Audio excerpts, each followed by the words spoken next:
વિરાટ, બે સ્ટોક્સ આપની પાસેથી સમજી લઈએ, એચડીએફસી લાઈફ અને એસબીઆઈ લાઈફ. કારણ કે એચડીએફસી લાઈફ આજે પરિણામ બાદનું એક એક્શન આપણે બતાવવાનું છે, સારા નંબર્સ છે, જોઈએ સ્ટોકમાં કઈ રીતે એક રિએક્શન જોવા મળશે. અને એસબીઆઈ લાઈફ જોઈએ તો આ સ્ટોકમાં જે રીતે એક મજબૂતી આપણને ફરી જોવા મળી હતી, 3 મહિનાના ચેનલનું એક breakout, on the verge of breakout આ સ્ટોક આવતો જોઈ રહ્યા છે.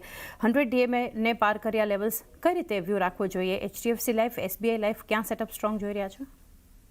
સો ડેફિનેટલી સેટઅપ તો આપણને એસબીઆઈ લાઈફ તરફથી સારું બનતું જોવા મળી રહ્યું છે. અગર હું સ્પેસિફિકલી વાત કરું એચડીએફસી લાઈફની, તો અત્યારે ઘણા ક્રુશિયલ લેવલ પાસે આપણને કામકાજ થતું જોવા મળ્યું છે. પ્રીવિયસલી પણ આપણે જોયું હતું 960ની આસપાસના લેવલ્સ પાસે એક સારો સપોર્ટ બનતો જોવા મળ્યો હતો અને ક્યાંક ને એક સારા ડિમાન્ડ ઝોનની જેમ સર્વ થતો જોવા મળ્યો હતો. પરંતુ ઇમ્પોર્ટન્ટ વસ્તુ એ છે કે છેલ્લા ઘણા સમયથી આપણને પ્રેશરમાં કામકાજ કરતું જોવા મળી રહ્યું છે. લોઅર હાઈ લોઅર લો ફોર્મેશન ફોર્મ થતી જોવા મળી રહી છે.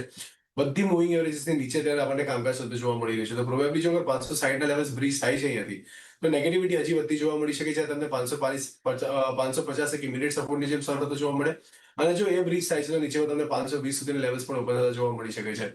અને ઉપરની સાઈડ પર ઇમિડિયેટ હર્ડલ તમને 570 585ની આસપાસ લેવલ્સ પાસે આવતું જોવા મળે છે. જ્યાં 20 દિવસ અને 50 દિવસની એક્સપોનેન્શિયલ મૂવિંગ એવરેજ પ્લેસ થતી જોવા મળી રહી છે.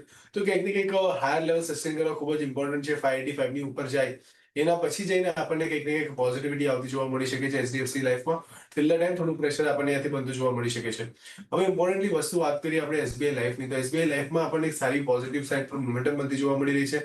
આરએસઆઈ મિડ પોઈન્ટને ક્રોસ કરીને એની ઉપર સસ્ટેન કરી રહ્યો છે અને સૌથી ઇમ્પોર્ટન્ટ વસ્તુ એ છે કે 200 દિવસની એક્સપોનેન્શિયલ મૂવિંગ એવરેજ ક્રોસ કરીને અત્યારે કાઉન્ટર એની ઉપર આપણને ક્લોઝિંગ આપતું જોવા મળ્યું છે. જે ડાઉનવર્ડ મૂવિંગ ટ્રેન્ડ લાઈન હતી એનું બ્રેકઆઉટ આપણને બનતું જોવા મળ્યું છે. તો બધા જ પેરામીટર્સ પર જોવા જઈએ તો એસબીઆઈ લાઈફ કમ્પેરેટિવલી એચડીએફસી લાઈફની સામે ઘણી અટ્રેક્ટિવ લાગી રહી છે. ઉપરની સાઈડ પર લેવલ સ્પેસિફિક જોવા જઈએ તો 2000 સુધીના લેવલ્સ તમને અહીંયાથી આવતા જોવા મળી શકે છે. જ્યાં નીચેની સાઈડ પર 1810 એક સ્ટ્રોંગ સપોર્ટ ડિઝાઇન થતું જોવા મળી શકે. તો એસબીઆઈ લાઈફ મારી પસંદગી રહેશે. જ્યારે અમે 1810 ની આસપાસ સ્ટોપ લોસ મેન્ટેન કરીને ઉપરમાં 2000 સુધીના ટાર્ગેટ માટે એસબીઆઈ લાઈફને ધ્યાનમાં રાખીને કામકાજ કરીશું. 1810 સ્ટોપ લોસ, 2000ના ટાર્ગેટ. એસબીઆઈ લાઈફ વધારે positive compare to HDFC life. HDFC લાઈફમાં 550 520ના પર નીચે એક સપોર્ટ લેવલ્સ ધ્યાનમાં રાખી શકો છો. એકાદ મિનિટનો